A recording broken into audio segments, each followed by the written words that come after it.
1665 সাল Robert Hooke একটি গাছের মৃত কোষ অণুবীক্ষণ যন্ত্রের নিচে রেখে দেখলেন অনেকগুলো ছোট ছোট খোপ।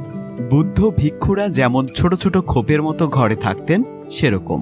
রবার্ট হুক এর নামকরণ করেন সেল, বাংলায় কোষ।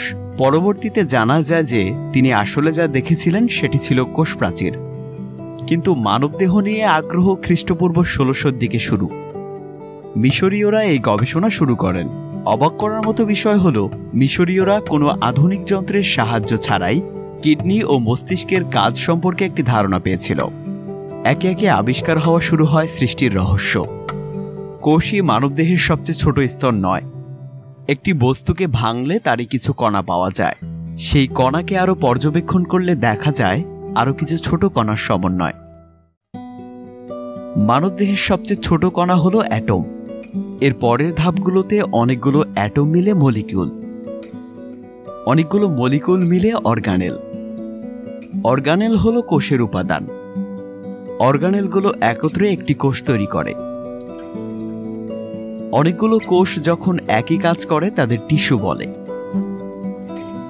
টিস্যু এর সমন্বয়ে তৈরি হয় একটি অঙ্গ। অনেক অঙ্গ একত্রে একটি সিস্টেম। 11টা সিস্টেম মিলে একটি মানবদেহ পরিচালিত হয়। যে 11টা সিস্টেমের কথা আমরা বলছি সেগুলো হলো 1. কঙ্কালতন্ত্র, 2. পেশিতন্ত্র, 3. ত্বক বা আচ্ছাদন তন্ত্র, 4. সংবহনতন্ত্র, 5.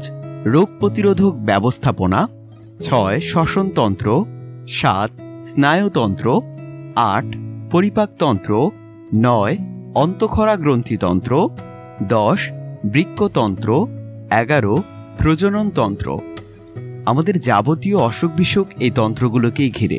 যে কোনো একটি সিস্টেমের অকার্যকরণ সম্পূর্ণ শরীরকেই অকেজো করে দিতে পারে।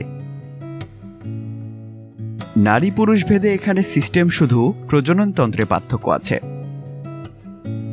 এর মধ্যে 4টি সিস্টেম কঙ্কাল, পেশি, সংবহনতন্ত্র ও স্নায়ুতন্ত্র, যেগুলো একটি কাঠামো তৈরি করে বাকি সিস্টেমগুলোর জন্য। মানবদেহ একটি যন্ত্রের মতনই কাজ করে। মানবদেহ একজন মানুষের চেয়েও বেশি বুদ্ধিমান। বর্তমানে প্রযুক্তির অগ্রগতির ফলে আমরা প্রতিদিন নতুন তথ্য পাচ্ছি। অনেক জটিল বিষয় সহজে উপস্থাপন করাও সম্ভব হচ্ছে। মানবদেহ নিয়ে জানার পরিধি অসীম, আগ্রহ অসীম। ভাববার বিষয় হলো আপনি কি সঠিক তথ্য জানেন?